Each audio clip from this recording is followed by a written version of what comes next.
Fala, gurizada! Como é que vocês estão? Tudo bem? Tudo belezinha? E aí, como é que tá o carnaval de vocês? Beberam muito? Descansaram muito? Eu particularmente eu detesto as festividades de carnaval. Nunca gostei, pra ser bem sincero, mas na minha pagar de tiozão agora. Na minha época de jovem, eu tinha o hábito de sair com os amigos, viajar, festejar, cacete 4, né? Mas hoje em dia, né, no atual momento o qual estou vivendo, eu tenho optado por ficar quietinho no meu canto, né, refletindo, fazendo minhas coisas, dedicando tempo a paradas mais produtivas, sem ficar fazendo também aquele juízo de valor, né? Aquela ficar pregando moral, né? Cada um faz o que quer de sua vida, tá tudo certo, não tem certo, não tem errado. Quer dizer, aí é subjetivo demais pra estar falando por aqui, né? Mas se quiserem minha opinião, eu quero que todo mundo. Não vou falar isso não. Senão eu teria mentido. Eu quero que todo mundo seja feliz, quero que todo mundo aproveite. Quem quiser encher os cornos de cachaça que encha, né? Não dirijam, né? Se forem dar a famosa brocada, se previnam, né? Ou se não, em novembro teremos alguns nascimentos aí, né? Inesperados muitas vezes, né? Alguns pais sumindo, né? Então vamos ter cautelinha, beleza? Esse feriado pra mim tá sendo bem tranquilo, né? Fiquei praticamente em casa, né, desde sexta-feira, não viajei, não tive ideia de nada, nem recursos financeiros. E pra ser sincero com vocês, cara, tá exatamente a maravilha que eu idealizei. Fiquei em casa, recluso no meu cantinho, sem ninguém me incomodando, o que torna a parada sensacional, simplesmente sensacional. É...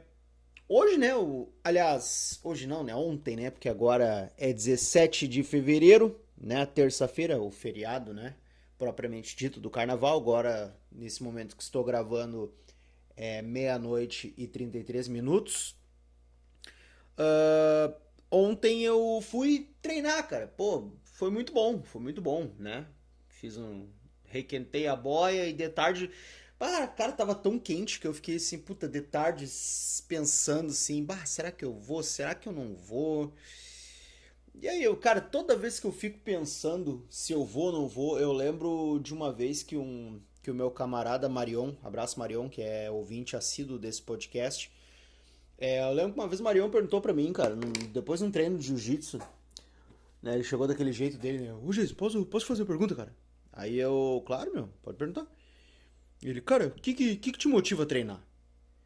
Aí eu falei pra ele, cara, eu não tenho um motivo específico, cara, eu só vou, tá ligado? Porque se algum dia eu pensar no porquê eu tô indo, talvez eu comece a pensar também no porquê que eu não tô indo, né? Então eu simplesmente, com vontade ou sem vontade, eu vou. Vou lá, cumpro a missão e tá tudo certo, né? Sempre acaba sendo bom, né? Mesmo alguns treinos em que eu saia meio machucado, né? Que eu tô empurrado. Inclusive agora eu tô com meu braço cheio de hematoma de tanto tomar soco no treino de karatê, né? Hoje não teve, inclusive, não teve o nosso sparring, né? Que é o comitê, que é quando bota lá o pessoal para sair na porrada. Hoje não teve, né? O tatame foi dividido. Foi aula de kickboxing e de karatê simultâneo, tatame cheio. Coisa bem boa, né? Até achei que ia ir meia dúzia de gato pingado, mas aí eu fiquei pensando, né? Karateca não tem muito perfil de gostar de carnaval, né? Mas, né? Então foi um baita treino muito bom. Deu pra suar bastante, trabalhar bastante soco chute e garantir esse pedacinho de saúde, né, em meio ao feriado é muito bom, porque senão seriam 4 dias sem treinar, que é muito ruim, né, cara? Eu tô acostumado a treinar 6 dias a semana, né? Quando eu já não treino no sábado, eu já fico meio assim, parece que dá uma ferrugem na segunda-feira. Mas é bom para manter o ritmo, né? Para não perder um pouco, já que amanhã não vai ter, né? Amanhã, no caso hoje, não vai ter jiu-jitsu, então volta na quarta-feira, tá tudo certo. Eu tava pensando uma coisa pra falar com vocês. Uma decepção que eu tive. Uma decepção que eu tive com 22 anos de atraso. Cara, né, como vocês sabem, eu sou muito rato de biblioteca, né? Eu adoro ler livros, né, cara? Eu amo ler livros, sempre tô lendo alguma coisa. E eu terminei de ler nessa semana que passou, eu terminei de ler Olga, do Fernando Moraes, né? Que gira em torno, basicamente, da Olga Benário e do Luiz Carlos Prestes, né? Que lideraram o movimento comunista no Brasil na década de 30, né? E tiveram aí, foram perseguidos e tal. Bom, aí eu vou chegar lá, não vou falar tanto assim, mas eu vou chegar na minha decepção. Que o livro do Fernando Moraes é um livro muito, muito, muito bom. A narrativa, as coletas, assim, os diálogos, tu percebe quando tu vai lá no final e tu vai ver as referências, tu vê que o Fernando Moraes ele entrevistou pessoas que conviveram com a Olga. O livro ele é de 1985, se eu não me engano. Que eu tenho ali, eu não vou pegar agora. Se eu não me engano, ele é de 1985. A Olga Benário ela morreu em 1942, tá? Mas ainda assim tiveram bastantes pessoas que viveram bastante tempo depois né, depois da repressão da polícia do Flinto Miller, né, que era um braço do Getúlio Vargas, né, na década de 30 durante o Estado Novo, que foi um período bem complexo, né, um período de ditadura no Brasil, mas a gente tem que entender que o mundo vivia um período pré-guerra, né, quando aconteceu todos os BOs ali, que o Prestes e a Olga foram presos, ainda não tinha estourado a Segunda Guerra Mundial, né? Então, tipo, a narrativa do livro ela passa desde lá da coluna Prestes, né? Na coluna Costa Prestes, né? Aí passa ali pela trajetória da Olga Benário na Alemanha e na Rússia, né? Na extinta União Soviética ali, a relação dela, fala sobre a relação dela com Otto Braun, né? Que foi o primeiro marido dela. Aí a vinda dela, a missão dela no Brasil, né? Quando ela encontra o Prestes na Rússia, e aí vem com o Prestes pro Brasil, tudo mais, né? Passa pela Argentina e o cacete a quatro. Enfim. E aí, cara, aí que vem a minha decepção. Por quê? Porque eu fiz a cagada, né? De. O que eu gosto de fazer quando tem adaptações pro cinema? Eu acho que vocês já imaginam aonde que tá a minha decepção. É... Quando tem uma adaptação pro cinema de alguma obra que eu esteja lendo, eu sempre vou ver o filme depois de ler o livro, tá? Por quê? Porque eu gosto de cruzar o, o meu imaginário, o meu ideário, quando eu leio o livro, quando tem ali as descrições dos lugares, dos personagens, eu tento mais ou menos imaginar como eles são. No caso desse livro do Fernando Moraes, tem as gravuras, né? Tem as imagens entre aspas, dos personagens, né? Tem foto da Olga, tem Prestes. Prestes é uma figura muito emblemática aqui no Brasil, né?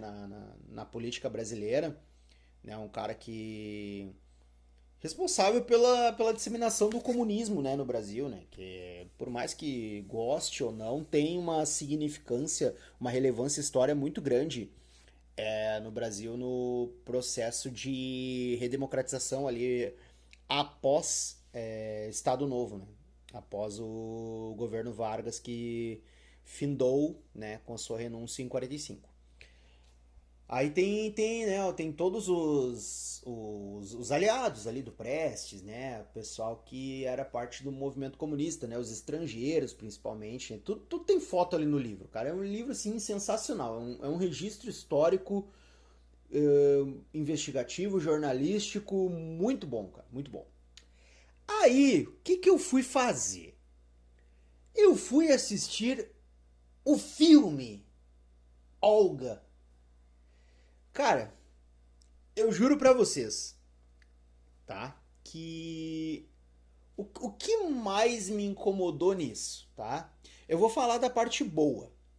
Eu já começo, eu já adianto pra vocês que eu acho que eu devo ter assistido no máximo 10 minutos de filme.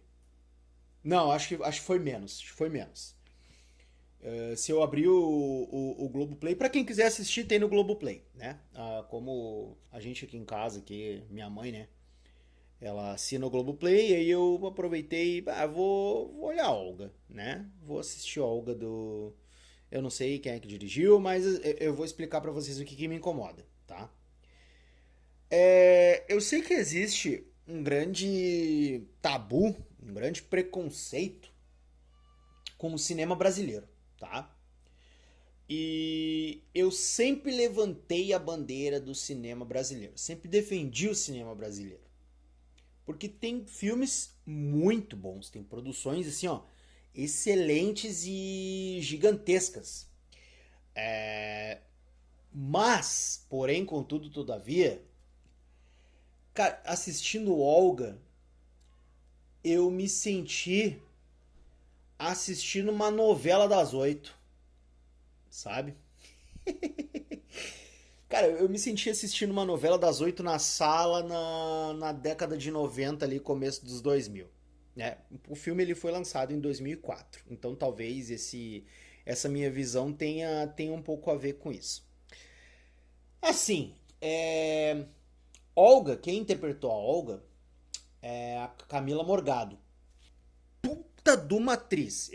Cara, além de, pô, eu achar ela uma mulher, assim, lindíssima, né, cara? Pô, mulher muito bonita. Eu achei que a caracterização dela como Olga ficou muito boa, sabe? Ficou muito boa, assim, ali, a parte técnica do filme, sabe? Ali, pelo menos as primeiras cenas que eu vi, tá? Eu achei muito foda a cenografia, muito boa, a ambientação ali, muito bom, te coloca ali na Alemanha, na União Soviética ali da década de 30, achei muito bom. Figurinos muito legais, né? Fotografia muito foda. Cara, assim, ó, tudo certo. Aí vem a parte foda. Não no bom sentido, na parte meia foda, vamos dizer assim. Que é o quê? Atuação. Puta, cara. Ali me quebrou as pernas. Ali eu não consegui. Eu tentei, juro pra vocês, eu tentei. Aquilo sim que parecia que eu tava olhando uma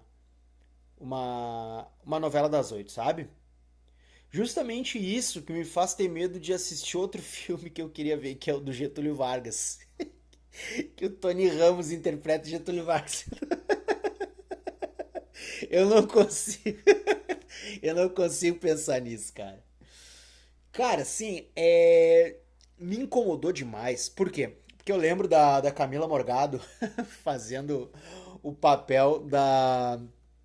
Eu não sei se você lembra daquela novela América, que tinha vários núcleos, né? Que tinha o núcleo ali do, sei lá, se era Barretos, não sei que porra ela aquela que tinha o pessoal do rodeio, aí tinha os imigrantes. Inclusive tem uma história bacana que tem um amigo meu que uma época ele ele usava, tava sempre de touca. Tava sempre com aquelas touquinhas, sabe? Parecia um coiote que atravessava os imigrantes ilegais na fronteira dos Estados Unidos com o México. E na novela América o nome do cara era Ramiro. Aí a gente chamava ele de Ramiro. Enfim, feito esse parênteses. E aí tinha o, o pessoal dos Estados Unidos. E a Camila Morgado, ela fazia uma professora, né? Que ela era uma puta de uma megera, né, cara? Ela era muito ruim. A Miss May era o nome dela. Tipo, cara... velho. Cara, pra mim, assim, a gota d'água foi quando... Foi na cena em que ela é apresentada ao Luiz Carlos Prestes, tá? O que me incomodou? Direto ao ponto. A Olga Benário falando em português com o Luiz Carlos Prestes no primeira vez que eles se veem, cara. É algo assim, tipo. Cara, eu fiquei assim naquela expectativa, sabe? Por quê? Vamos lá, tá? Não é que é uma síndrome de vira-lata, tá? Mas vamos lá. Não sei se vocês já assistiram séries como Vikings, né? Vikings, povo nórdico, que se encontrou com outros povos, né? Que se degladiaram com outros povos, né? Com os britânicos, os franceses, com os turcos, com os russos, né? Então, os Vikings, na série, enquanto estava o núcleo Vikings, eles falavam, os personagens se comunicavam em inglês, perfeito. Porque ninguém, sei lá, embora tivessem dinamarqueses, noruegueses no elenco, talvez para fazer uma tradução, até uma interpretação, assim, uma, uma dramatização seria um pouco mais difícil. Então, os vikings, quando eles estavam apenas entre eles, os diálogos, eles faziam em inglês. Beleza, tranquilo, até aí tudo bem. Aí, quando os vikings e os ingleses, ou quando os vikings e os franceses estavam no mesmo ambiente, por várias vezes, por diversas vezes, os ingleses falavam inglês, e os vikings tinham alguns diálogos em, sei lá, não sei que idioma, escandinavo, talvez, dinamarquês, norueguês, islandês, eles se comunicavam dessa forma. Por quê? Porque dava a entender que eles não tinham a mesma cultura, o mesmo idioma. Entenderam onde eu quero chegar? Tipo, mesma coisa os franceses, né? Quando eles foram, né? Os vikings foram tentar invadir a França. Os franceses, por vezes, quando estavam dividindo o mesmo contexto com os vikings, eles falavam em francês. E aí, às vezes, aparecia alguém para traduzir o diálogo para os vikings, né? Os vikings falavam, sei lá, eu fui tentar, mirei em escandinavo, acertei alemão. Mas, enfim, vamos lá. Daí, o que me incomodou no filme da Olga? Que a Olga chegou falando português com o Prestes. Tipo assim, seria muito mais prático, seria muito mais, talvez, lúdico e que criasse uma ambientação assim, tipo, cara, tá, tudo bem, eles são de diferentes culturas e eles não falam o mesmo idioma. A Olga chegou falando um português fluente com o cara, tipo, o cara chegou, ó, Prestes, essa aqui é a Olga e tudo mais. A Olga cumprimenta ele falando português, eu... Cara, mas não é possível isso, cara. A Olga, ela era alemã e ela falava russo também. Mas ela não tinha conhecimento nenhum de português, cara. É muito absurdo um troço desse, aquilo ali. Cara, e sabe que eu acho que eu tinha comentado em algum podcast, acho que 1 ou 2 anos atrás, que no caso eu sou estudante de história, né? E, cara, a maior cagada que acontece assim é quando tu vai olhar um filme e tu começa a enxergar pequenas inconsistências, tanto na parte técnica do filme, né, como a cenografia, a ambientação, alguns diálogos, alguns anacronismos às vezes que acontece, né, algumas caracterizações de personagem também. E, cara, a gente começa a olhar o filme e começa toda hora, fica vendo, mas isso aqui tá errado, mas isso aqui tá errado. E aí, talvez a gente perca um pouco da apreciação pela obra. E foi isso que aconteceu, cara. Começou a me incomodar muito. Porque muita gente. Eu lembro que na época que esse filme foi lançado, eu era adolescente, mas eu sempre era muito ligado no cinema. E pouco tempo antes, foi lançado pra mim, que é para mim a masterpiece do cinema brasileiro, que é Cidade de Deus, que por ser um filme brasileiro ambientado no Brasil, nos anos 60 e 70, acho que pega também começo dos anos 80, não sei. É um filme com cenografia foda, caracterização dos personagens muito foda. É um filme que te coloca nesse período, assim como o recente Ainda Estou Aqui, que também é um filme do caralho, um filme muito foda. E é um filme com atuações orgânicas, ambos os filmes, né? Tanto Cidade de Deus quanto Ainda Estou Aqui, são filmes com diálogos orgânicos. São filmes que não te dá a impressão que tu tá assistindo uma produção global. Que a gente sabe que são todos os filmes foda do Brasil são feitos por atores globais porque é vitrine, porque eles têm grife, blá blá blá blá blá blá blá. Tu não vai ver os atores da Record fazendo uma produção muito foda. Até porque o máximo que os atores da Record conseguem é papel pra fazer personagens bíblicos. Que talvez pudesse sair uma produção foda, como é, por exemplo, A Paixão de Cristo. Que pra mim é também um dos filmes mais foda da história. Mas isso é a opinião minha particular, né?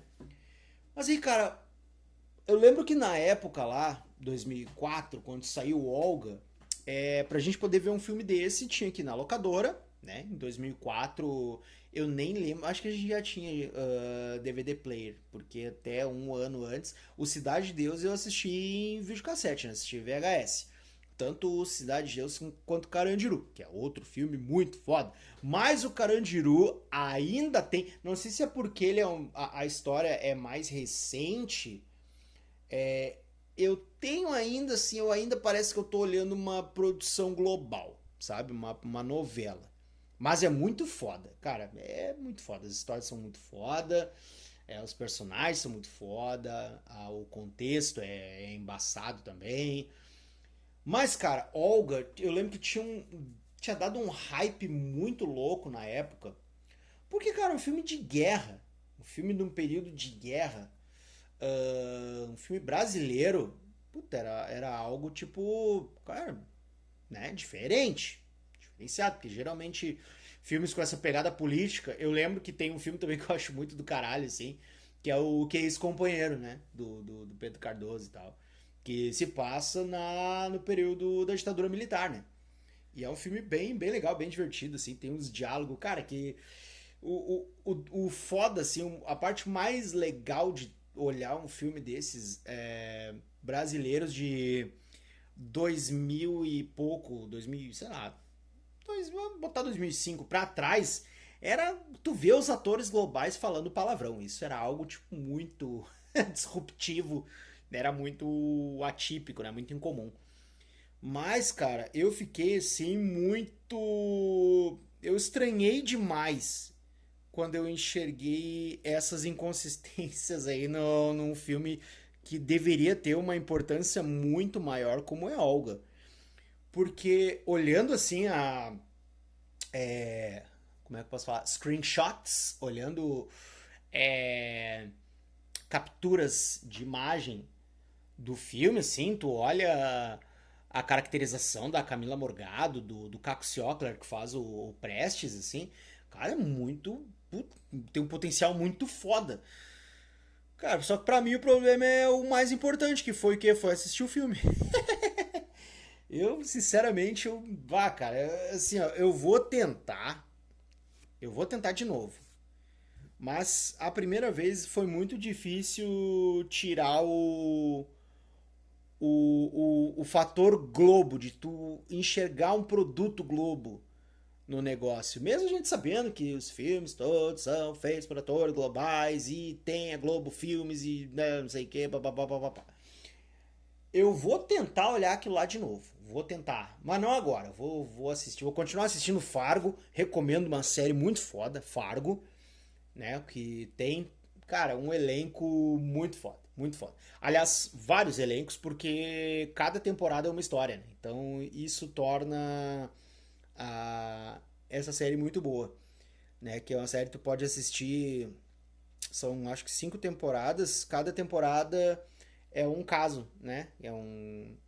É uma história, é um contexto, uma ambientação e tu pode assistir independente. Mas é legal assistir desde a primeira porque elas fazem parte do mesmo universo, né? Se passa em Minnesota, nos Estados Unidos, então são vários casos que se passam lá. Recomendo, né, para vocês. Recomendo a leitura do livro Olga, do Fernando Moraes. Deve existir alguma versão clandestina aí na internet, mas, né, eu ganhei esse livro, uma doação do meu camarada Pablo. Obrigado, Pablo, né? Que ele me deu alguns livros ali, tem outros livros bons ali para ler, tem Espera de um Milagre, né, do Stephen King, também, né, que esse eu não vou precisar assistir a adaptação, porque eu vi antes do livro, e a adaptação, mesmo não lendo o livro, o filme é muito foda, é um filme sensacional. Tem o Capitães de Areia ali, do Jorge Amado, para ler também, tem vários outros livros ali bem legais para ler. E, gente, eu acho que é isso. Por enquanto é isso. Aproveitem bem o feriado de vocês. Eu sou muito grato por quem está ouvindo isso, porque eu não vou divulgar. Então, provavelmente quem segue o podcast é capaz de ouvir, né? Então, eu sou muito grato se tu tá ouvindo e tenho a sorte de ter alguém ouvindo isso daqui, porque é capaz de eu abrir lá minhas métricas e não ter nenhuma audição. Mas fica gravado para posteridade. Beleza? Então tá, gurizada. Valeu por tudo aí. Ótimo feriado, ótimo resto de semana pra vocês e tchau.